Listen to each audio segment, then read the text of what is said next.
Dan belajar dari mbah-mbah jenengan saja. Ketika mereka innalillahi wa inna ilaihi raji'un, apa tangannya sertifikatnya ikut dibawa? Kan tidak, ya kan? Ya ada yang dibawa. Justru akhirnya jadi kemelut, ya habis untuk ngobati, untuk apa? Ini harusnya jangan berpikir dari situ. Jenengan introspeksi ke dalam diri jenengan sendiri. Ketika jenengan kejar keduniawian berapa puluh tahun, apa yang jenengan dapat di masa tua untuk akhirat? Ini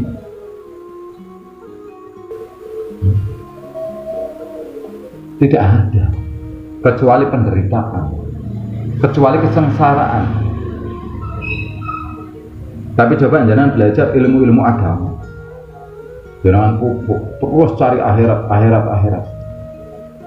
Nanti ketika jangan innalillahi wa inna ilaihi raji'un, anak jangan akan terangkat ke derajatannya. Anak isopo wae, anak ikut dihormati, ya kan? Ikut dihormati.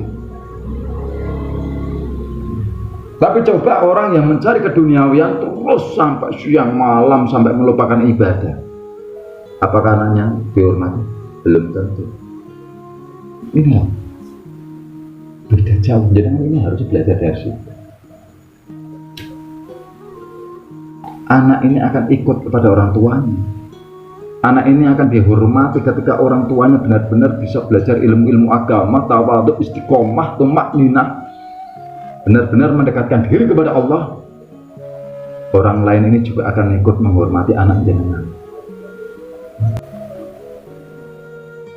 Jangan bisa lihat di anak-anaknya para ulama, ya, anaknya para ulama ini ketika lewat ini, padahal anaknya belum tentu belajar ilmunya sama, tapi tetap masih dihormati ini. Tapi coba anaknya orang kaya,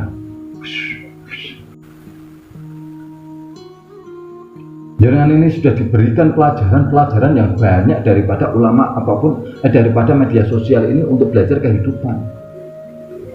Maka ketika anak ulama pun jangan harus perhatikan apa yang mereka pelajari. Semua kalau yang beruntut ke dalam keduniawian, anaknya akan menanggung. Semua. Ini kalau dalam masa tahapan syariat, anaknya yang akan menanggung. Tapi kalau dalam tahapan ma'rifat, titipannya yang akan menanggung. Siapa akhirnya ketika di anaknya jadi orang yang tidak berguna, tidak soleh. Karena apa yang ditempati masih kotor. Anaknya berani sama orang tua. Jangan salahkan anak jenengan ketika anak jenengan berani kepada jenengan. Karena yang diinjak saja masih panas. Karena yang jenengan dulu beri makanan kepada anak jenengan, ini enggak hak. Masih banyak barang kotor. Jangan salahkan anak jenengan. Kalau anak jenengan berani kepada jenengan. Tapi coba ketika anak jenengan berikan tempat wilayah atau tempat jenengan ini yang berkumpul dengan anak, tempatnya benar-benar sudah bersih, sudah hak, sudah menjadi titipan, anak jenengan pasti akan mengikut. Jangan bilang apa mesti ya. Ayo jenengan bisa buktikan toh. Ini saya nggak mengada-ada. Jenengan boleh buktikan. Anak jenengan pasti punya takdim kepada orang tua. Karena jenengan mau mengikuti Al-Quran, maka orang tua juga akan memberikan ketaruhan, yaitu anak jenengan akan takut kepada jenengan, akan selalu mengikuti jenengan, akan takdim kepada jenengan. Ini hukum kisos. Ketika jenengan melalaikan Al-Quran, anak jenengan akan melalaikan jenengan. Kalau jenengan masih berani kepada Al-Quran, anak jenengan akan berani kepada Al-Quran.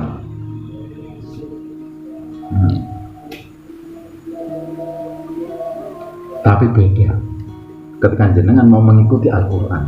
Apa yang di Al-Quran jenengan jalankan tanpa jenengan berpikir macam-macam. Karena orang ini pasti mampu atau tidak mampu itu dari daya ego kita, dari daya pikir kita. Ada aja rezeki dari anak jenengan. Entah dari mana, entah dari mana, entah dari mana. Inilah tempat jenengan sudah bersihkan das, rumah sudah bersihkan das, sudah bersih, jenengan sudah selesai tugas, jenengan tinggal ngaji, menjalankan, enak ya. Kalau sudah semua ini tinggal jalankan, ini paling gampang kan? Paling gampang. Yang penting ini pintunya. Yang paling penting itu pintunya.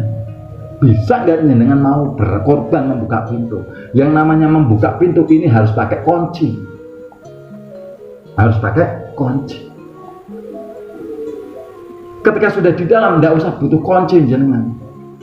Mau masuk ke kamar mandi, nggak dikunci. Mau masuk ke kamar, nggak dikunci.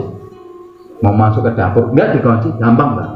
Inilah yang paling pertama adalah penting pintu gerbang. Ketika sudah jenengan membukakan pintu gerbang, jenengan di situ akan menjadi barokah. Jangankan diri jenengan, anak jenengan aja yang tadinya ini anaknya kayak apa, ketika sering di rumah nanti merasa tenang, rezeki ini akan mengalir terus. Ada aja anak jenengan akan diberitahu apa langsung ikut, ya pasti ada aja saling tumpang tindih ini ya.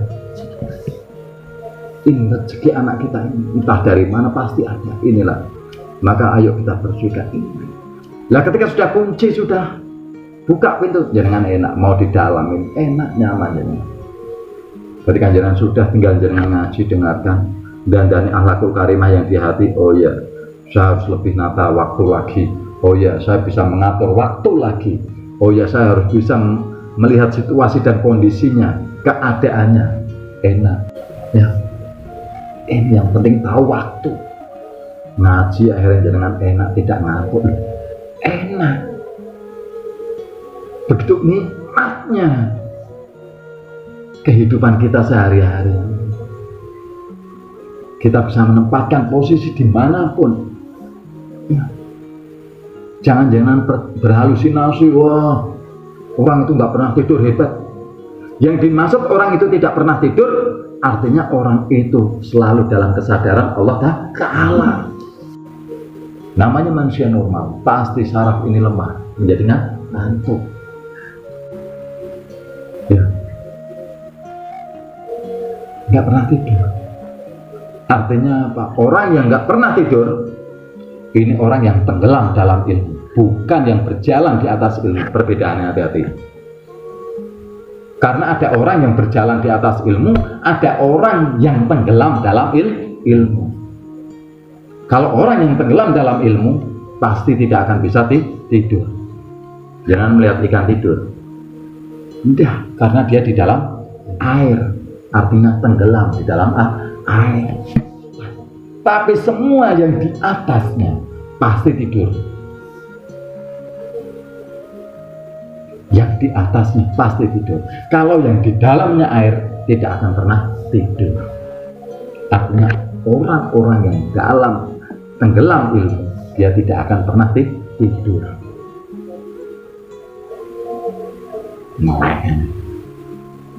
Ini dalam kesyariatan. Tapi dalam kemakrifatan justru dibalik. Yang maksudnya tidak tidur, ini orang yang selalu ingat kepada Allah. Bukan syariatnya yang tidak tidur, tapi ma'rifatnya yang tidak tidur. Jadi kalau ada orang bilang orang itu nggak pernah tidur, syariat apa ma'rifat? Syariat. Kemarin lu ngobrol sama saya datang lagi belum tidur lagi. Merasa hebat ya gitu.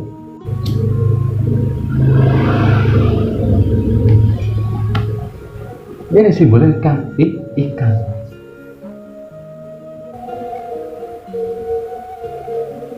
Seperti artinya ikan. Ilmune kanggo. Karpane ndok.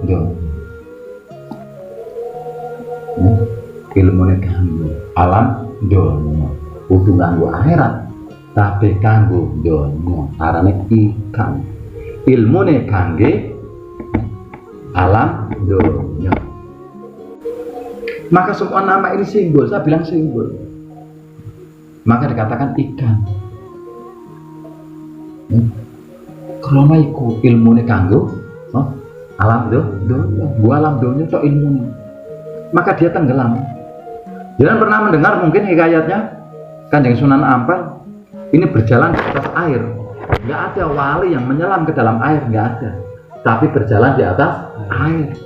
Maka yang tenggelam di lautan hanya Fir'aun. Ini Fir'aun baru tenggelam dalam keilmuan. Makanya jangan sampai kita ini tenggelam dalam keilmuan, tapi kita ini harus berjalan di atas ilmu. Artinya ketika jenengan mendengarkan ini, jenengan harus jalankan.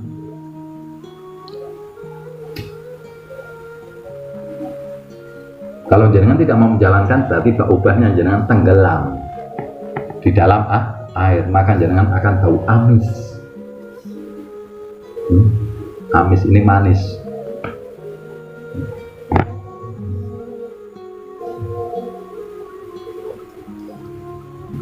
Oke. Jadi sing hati-hati ya, sing hati-hati. Bener tambah. Kudu berjalan dalam sebenarnya. Mulano pentingnya teman sama belajar Al-Quran. Tapi yang dijalakno, orang dijalakno ya masuk sampai.